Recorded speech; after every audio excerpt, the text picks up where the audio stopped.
मैं आपको एक सरल प्रक्रिया सिखा सकता हूं, बस उसे कीजिए। जीवन नाटकीय रूप से बदल जाएगा। एक ऐसी बुद्धिमत्ता जिसे आपने कभी सोचा नहीं था कि संभव है, वो आपकी होगी।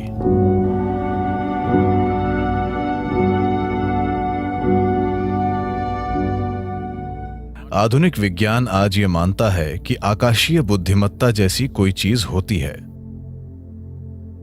यानी अंतरिक्ष या खाली स्थान में एक तरह की बुद्धिमत्ता है। यह बुद्धिमत्ता आपके लिए काम करती है या आपके खिलाफ काम करती है, ये चीज आपके जीवन की प्रकृति तय करेगी। आप एक धन्य प्राणी होंगे या बाकी जीवन भर मुश्किलों से लड़ते रहेंगे, ये बस इस पर निर्भर करता है कि ये आकाशीय बुद्धिमत्ता आपके साथ कैसा बर्ताव करती है। बिना किसी कारण के लोग जीवन में परेशान रहते हैं, है ना? बिना किसी कारण के कुछ लोगों का पूरा जीवन धन्य लगता है। ये बेवजह नहीं है।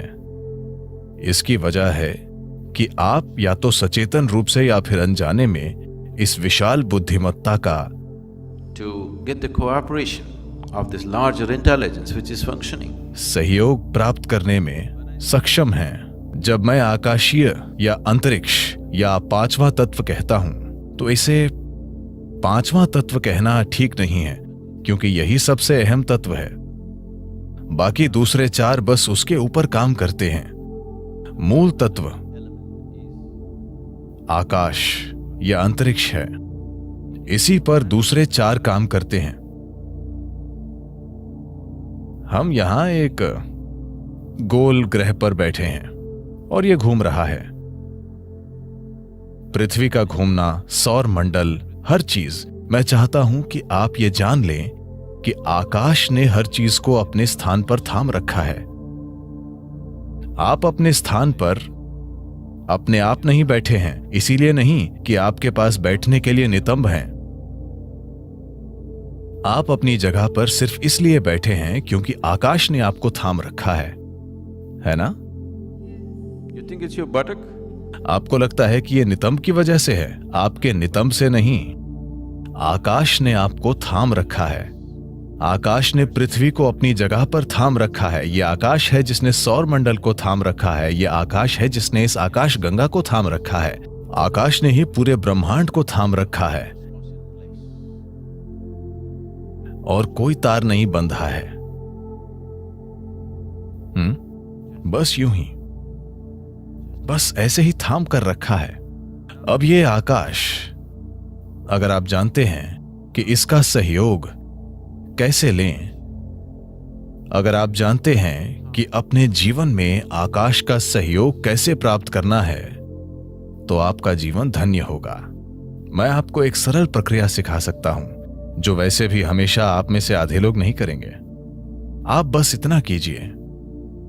सूर्योदय के बाद सूरज के 30 डिग्री का कोण पार करने के पहले, 30 डिग्री का मतलब इतना, 30 डिग्री के कोण को पार करने से पहले आकाश की ओर देखें और आपको आज थामने के लिए नमन करें। जब यह 30 डिग्री को पार कर जाता है, दिन के दौरान किसी भी समय ऊपर देखें और फिर से नमन करें। सूर्यास्त के बाद एक बार फिर ऊपर देखें और नमन करें। ऊपर किसी भगवान को नहीं, बस आकाश को। आपको आज थामने के लिए बस ऐसा कीजिए।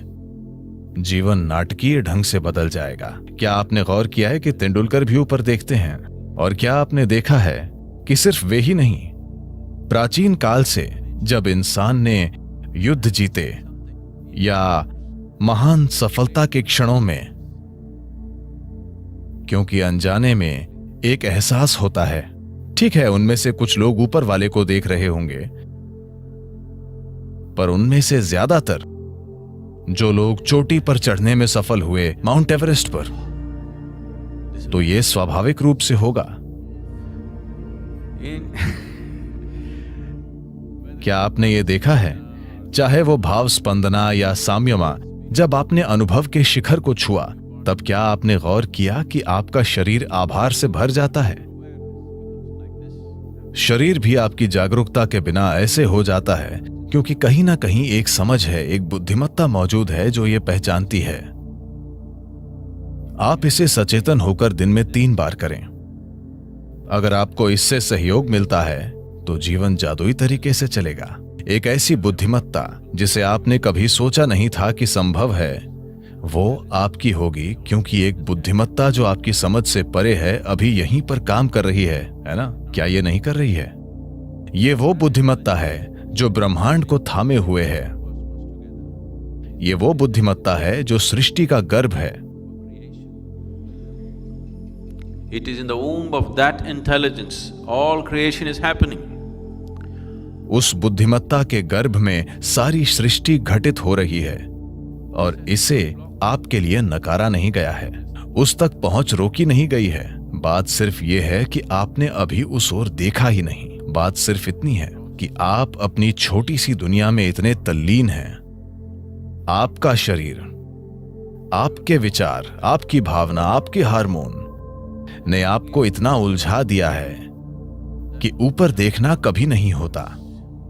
आप परे की किसी चीज पर कभी ध्यान नहीं देते क्योंकि ये छोटी छोटी चीजें आप पर हावी हो गई हैं। इसी को हम माया कहते हैं। यही माया है। ऐसा नहीं है कि अस्तित्व मौजूद नहीं है, वो माया नहीं है। बात सिर्फ इतनी है कि ये माया है। जब कुछ इतना जबरदस्त और शानदार और विशाल घटित हो रहा है तो ये छोटी चीजें आपको व्यस्त रखे हुए हैं और वे आपको ऐसा महसूस कराई हैं जैसे वे बाकी सब चीजों से ज्यादा असली हैं। इस सब का होना ब्रह्मांड में आज तमामों शानदार चीजें हो रही हैं, बिल्कुल चमत्कारी और शानदार ढंग से।